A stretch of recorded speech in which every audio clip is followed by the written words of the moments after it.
Pero kung gusto mong tumigil dahil nakakapagod na, parang wala namang nangyayari, edi tumigil ka kung gusto mo para mabawasan na yung kakompetensya namin. Paano ba mag-start as a TikTok affiliate? Ako nga pala si Jovi, ang nagmamaganda yung ate. Anyways, bago ko sagutin yung katanungan kung paano ba mag-start sa TikTok affiliate, gusto ko lang i-share yung thoughts, ideas, experience ko sa pagiging TikTok affiliate as a new TikTok affiliate. So, ganito yun. Noong una, wala akong TikTok app. Oo, wala akong TikTok app. Kasi nga sabi nilang TikTok daw, hindi maganda, ganito, ganon. So, sa Blue app lang ako at saka Red app. Ngayon, may kakilala ako, nag-suggest siya sa akin, bakit di mo i-try ang TikTok affiliate? Kasi dati, Involve Asia at saka Lazada affiliate ako. So ngayon, na-curious ako, pwede ba yun? Akala ko ang TikTok lang parang for entertainment lang. Hindi pala. More on pala. So TikTok app is a business pala. Depende lang sa gagamit. So ngayon, kahit ayoko, nag-download ako ng TikTok. Inaral ko yung app and then nanood ako ng mga affiliate tutorials and then gumawa at nag-upload ako ng mga videos, random videos para lang makaipon ng 1,000 followers. Kasi before, ang requirements ni TikTok ay 1,000 followers. Hindi kagaya ngayon na 600 na lang. So, syempre, mahirap ipunin yung 1,000 sa dinami-dami ba naman ng TikTok users. Mahirap ipunin. Lalo na kung yung content na ginagawa mo, hindi ka follow-follow. So, yun. Nakipag-follow to follow pa nga ako eh. After siguro mga 7 months, nakaipon na ako ng 1,020 na followers. So, yun. In-apply ko na agad. And luckily natanggap naman yung aking TikTok account kasi yung iba hindi pala pumapasa sa requirements ni TikTok. May mga account na hindi qualified sa pagiging TikTok affiliate. Siyempre affiliate na ako. Ang ginawa ko, nag-add na ako ng mga products sa aking showcase. Pero siyempre pinili ko yung mga magagandang reviews. And then bumili na rin ako ng mga products na yung mga kailangan ko talaga para hindi masayang. At para mas ma-enjoy ko ang paggawa ng videos tungkol dun sa product na yon. So yun, inunti-unti ko ang pagbili ng products. Tapos ang mga products na binili ko, yung mga mumurahin lang. Yung mga below 100, yung mga below 200 pesos. Siyempre, kay-start pa lang eh. At hanggang ngayon naman, mga mumurahing product yung mga binibili at binibenta ko. Basta siyempre, maganda yung quality.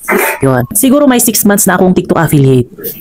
And then gumawa na rin akong isang account, kumbaga i-backup account kasi nga 'di ba, 600 followers na lang ang kailangan. So gumawa ako ng isang account, nakaipon naman ako ng 600 plus, kaya dalawa yung account ko.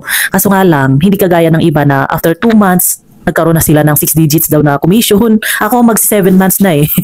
Wala pa rin akong 6 digits, 2 digits pa lang. Pero okay lang yun. Patuloy pa rin tayo sa pag-upload, paggawa ng videos. Kasi nakita ko naman at saka naranasan kong magkaroon ng commission. Hindi nga lang siya ganun kataas. Kaya naintindihan ko na yung sistema ng pagiging TikTok affiliate. Yung sistema ng TikTok app mismo. Kasi nakita ko yung mga una kong video, ngayon lang siya nagkakaroon ng views. May umaabot ng 40K, 50,000. So, sabi ko, ganun pala yun. At habang tumatagal, nakikita ko na yung mga dati kong videos, yung mga dati kong nai-upload na pati na rin yung mga may yellow basket, doon nanggagaling yung ibang commission na natatanggap ko.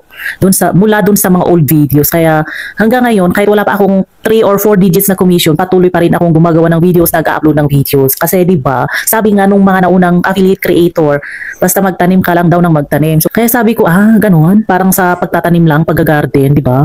May mga tinatanim na naha-harvest after 1 month, may mga tinatanim na naha-harvest after 1 year. Huwag naman tayong sana umabot sa 1 year, ano. So, yun, sa mga may katanungan kung paano mag-start daw ng TikTok affiliate, ganun lang. Basta qualified yung TikTok account mo, makapalang mukha mo na gumawa ng videos kagaya nito, na magtinda-tinda ka ng kung ano-ano. Diba? Yun. And anyways, alam nyo ba, sa pagiging TikTok affiliate ko na walang commission na 3 or 4 digits or 6 digits, ini-enjoy ko hanggang ngayon yung paggawa ng mga affiliate videos. Kaya, ang isang sikreto para hindi ka mag-give up, kahit wala ka pang 5 or 6 digits commission, kapag ini-enjoy mo yung ginagawa mo, nako, aabot ka ng 1 year, hindi mo mamamalayan, umabot ka na ng 1 year na wala pang 5 or 6 digits na commission. Pero okay lang, di ba? Pero syempre kung umabot ka na siguro sa 3 years sa pagiging TikTok affiliate na puro balik puhunan lang, kulang pa sa puhunan, talaga siguro hindi para sa'yo yung affiliate.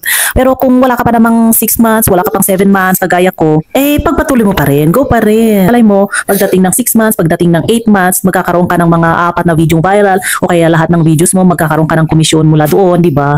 Pero kung gusto mong tumigil dahil nakakapagod na, parang wala namang nangyayari, edi tumigil ka kung gusto mo para mabawasan na yung kakompetensya namin.